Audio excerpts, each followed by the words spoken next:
Hi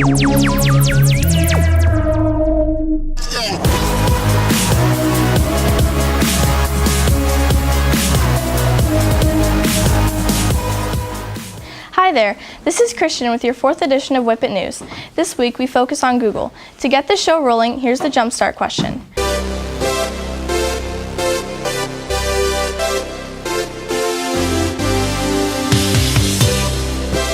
When did Google come out? Was it A, 2005, B, 2001, C, 1998, or D, 2000? The answer is C, 1998. For our next segment, we have Grace with a program called Google Doodle. Hi, this is Grace telling you about Google Doodle. You're probably wondering, what is Google Doodle? Well, Google Doodle is an artist version of Google logo. For example, last year for Halloween they had a witch looking in a book. It was really cool. Google Doodle has created over 2,000 Google Doodles so far.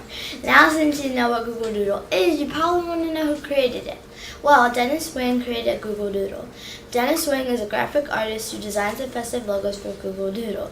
He is very creative. Of course, now you want to know how you can submit your ideas. You need to email proposals@google.com, and then you can brag to your friends that you created a Google Doodle. See ya! That's pretty cool. Next up, here's Sydney with a story on Google Translate. I recently checked out Google Translate. Google Translate is unlike any other translation site I have ever seen. This site is unlike any others because it literally translates what you type in seconds. This site will sweep the nation. The process is astounding. Most sites try to teach their computers, almost like a human teaching a human. This site actually lets the computer learn for itself. The fact that a computer can teach itself is amazing. Google Translate does this because Google Translate can find documents that have already been translated by people. The computer then matches the original documents to the translated documents by matching the patterns of the words. I think that this app will be very good for helping people who want to learn how to translate or speak a different language. If you are someone that says, I want to learn a new language or learn how to translate a language to English, Google Translate is the app for that.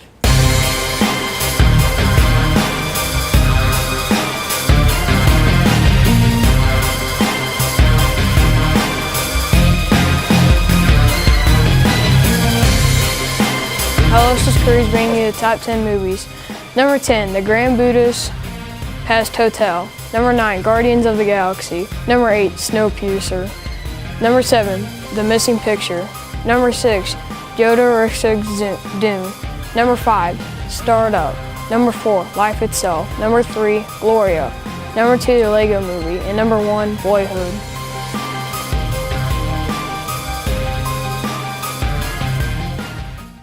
Those sound fun.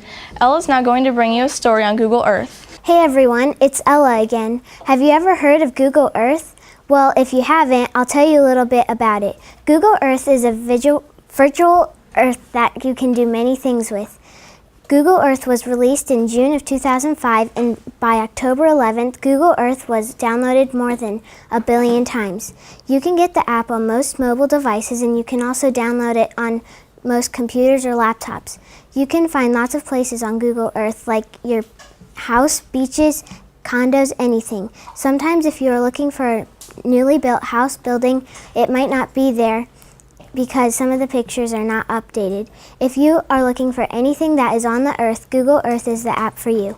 I'll have to check that out. Olivia has done some investigation and interviews with people on the Chromebooks. Here's the results. Students are using Chromebooks in the classroom to do internet responses to questions that I ask online to a forum and respond to each other. They also use them for quarterly projects that we are doing within integrating the different subject areas. Well, the benefits for students using Chromebooks is obviously the fact that they're being able to experience or being able to explore a lot of their learning beyond just what a traditional textbook may have told them in the past. And obviously it also is a way for students to be able to interact and learn how to use the computers, use the resources on there in order to help better prepare them for the online testing. The majority of my classroom is made of standalone computers, but I have several classes that are 28 students and I only have 26 computers. So I have to borrow Chromebooks off the other teachers' Chromebook carts So that's how I use Chromebooks in my classroom. Having them work correctly and having them available with trying to do assignments and having them scheduled, but they're a popular item in the school, so they're hard to get. Thank you, Mrs. Eldridge. Thank you. Have a good day. You too. Wanting more of, and teachers are definitely clamoring for more as well, saying we can do great things with these computers, with these Chromebooks. We just need even more of them. So if we ever get to the point of we got a Chromebook for every student, we'll be in real good shape. The only problem I've had is that I don't have the cart, so I have to go to somebody else to be able to charge them up. Sorry about the fan in the background. The only other problem is, like, if a student messes up their password, or for some reason it won't let the kids get in, then they have to browse as a guest, and sometimes when they're trying, they can't access their own accounts. I'm glad we have the Chromebooks. It makes everything easier. In case you didn't know, the rival of Google is Bing. McKenna did some research into the debate, and this is what she found out. Hi, I'm McKenna, bringing you to the rivals of Bing and Google.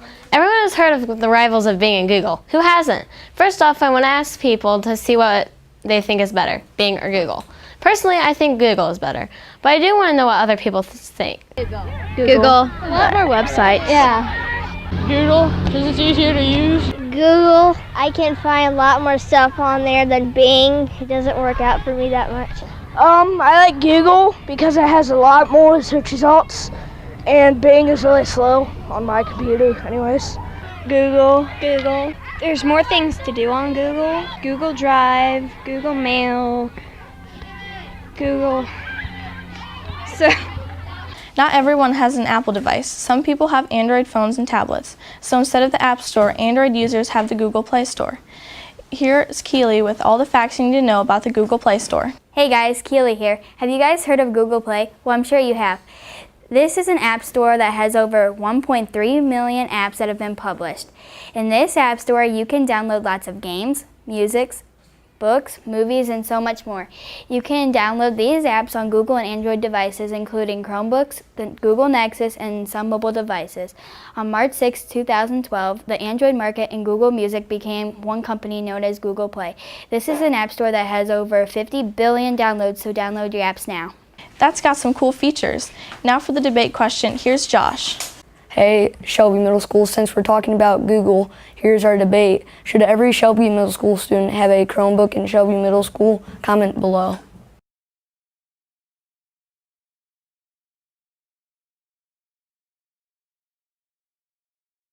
Hey guys, have you ever thought of a zombie getting wiped out by a foam ball?